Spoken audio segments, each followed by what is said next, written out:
Hello guys, welcome to my channel. पे ध्यान ही नहीं था। उसे तो पता ही नहीं था कि नाइल्डन उससे बात कर रहा था। स्कूल से छूटने के बाद योना वही ग्रोसरी स्टोर में जाती है, पर उसका बॉस तो अभी भी गायब ही था। उसका कुछ अता पता ही नहीं था। ये जानने के बाद योना फिर से थीम पार्क में जाती है। पार्क के मैजिक शो के अंदर वो मैजिशियन को ढूंढती है। वो जो भी बोलती थी उसके पीछे कोई और भी वही वर्ड्स बोलता था। योना की कॉपी करने वाला एक पेरेट था। योना को मैजिशियन का रूम मिलता है। वो पेरेट वही था। वो योना से बात करता है। फिर पेरेट योना के बॉस के बारे में बोलता है कि वो बॉस बुरा इंसान है, वो गायब हो गया है। ये सब सुनकर योना वहां से चली जाती है। इस वक्त थीम पार्क में बेखाना अपनी फ्रेंड के साथ आई थी। वो अपनी यूट्यूब चैनल के लिए थीम पार्क और मैजिशियन के बारे में वीडियो बना रही थी। दोनों योना को वहां से जाते देख लेती हैं। योना उनके वीडियो में भी रिकॉर्ड हो गई थी। योना को समझ नहीं आ रहा था कि मैजिशियन अच्छा था या बुरा, क्योंकि उसने योना को बॉस से बचाया था, पर बॉस को गायब भी कर दिया था। योना बहुत कंफ्यूज हो चुकी थी। वो अपने घर जाती है। उसका पीछा करते करते मैजिशियन भी यहाँ आ जाता है। अपनी मैजिक ट्रिक से वो योना की छोटी बहन को खुश कर देता है। इसी वक्त एक इंसान अपने दो आदमियों के साथ योना से मिलने आता है। उसे देखकर योना का चेहरा उतर जाता है। असल में वो इंसान अपने पैसे लेने आया था। योना के पापा को उन्हें पैसे चुकाने थे, पर पापा तो कहीं चले गए थे। इस वजह से वो इंसान योना को परेशान कर रहा था। वो योना के साथ बिल्कुल भी अच्छा बिहेव नहीं कर रहा था। मैजिशियन उसे रोकता है और उसके दोनों हाथ मरोड़ देता है।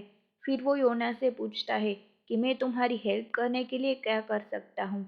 योना मन में बोलती है कि उनके ऊपर जो जितने भी पैसे मांगते हो वो उन्हें मिल जाए और वो खुद शांति से जी सके।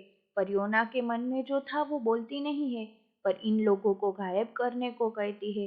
लेकिन मानो मैजिशियन ने उसके मन की बात सुन ली हो। वैसे वो अपनी मैजिक ट्रिक से पैसों की बारिश करता है। ये सब देखकर तो सब एकदम से शॉक हो जाते हैं। वो तीनों लोग पैसे उठाने लगते हैं। पैसों की बारिश देखकर तो योना भी खुश हो जाती है।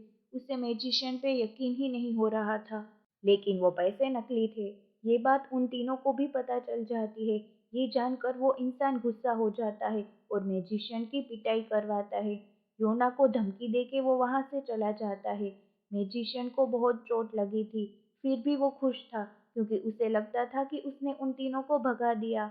योना का नाम उसे आज पता चला था। वो योना को मैजिक सिखाना चाहता था, पर योना मना करती है और कभी भी उसे यहाँ आने से और उससे मिलने से मना कर देती है। लेकिन मैजिशियन अपनी मैजिक ट्रिक से उसे खुश कर देता है। योना के क्लास में से हायोन नाम की एक लड़की गायब हो चुकी थी। वो कहाँ थी उसका किसी को कुछ पता ही नहीं था। उसकी मॉम बहुत परेशान थी। ना इल्दंग को योना के साथ टाइम स्पेंड करना था। रीडिंग के बहाने वो योना के साथ लाइब्रेरी जाता है।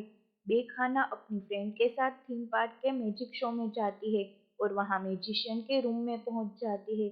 वहाँ पेरेट को देखकर वो उससे बातें करने की कोशिश तो करती है, लेकिन पेरेट कुछ बोल ही नहीं रहा था। मैजिशियन वही था और सब कुछ देख रहा था। दोनों लड़कियां भी उसे देखती है। मैजिशियन के सामने ही बेखाना उसकी सारी चीजें उठा उठा कर देख रही थी। उसकी फ्रेंड तो डर रही थी, पर बेखाना को तो कुछ फर्क ही नहीं पड़ रहा था। मैजिशियन को बेखाना का बिहेवियर बिल्कुल भी अच्छा नहीं लग रहा था।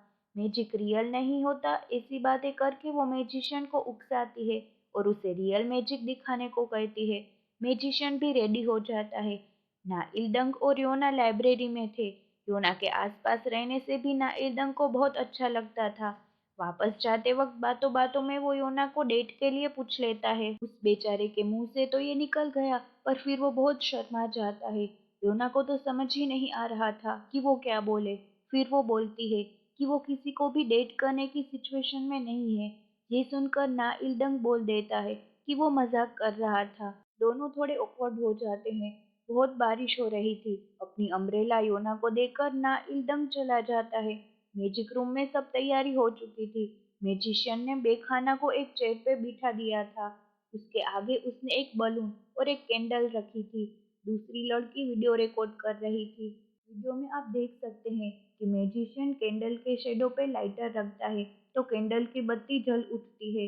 लेकिन बेखाना इसको सीरियसली नहीं लेती है और ऐसा बिहेव करती है कि ये तो कोई भी कर सकता है। फिर बारी आती है बलून की। मैजिशियन बलून के शेडो पे तलवार रखता है तो असली बलून फट जाता है। ये देखकर तो दोनों लड़कियां डर गई थी। फिर मैजिशियन बेखाना से कहता है कि अब तुम्हारी बारी है। वो तलवार लेके बेखाना के शेडो की तरफ बढ़ रहा था। बेखाना उससे पूछती है कि तुम हायोन को जानते हो? मैंने सुना वो मिसिंग है, कहीं तुमने तो उसके साथ कुछ नहीं किया?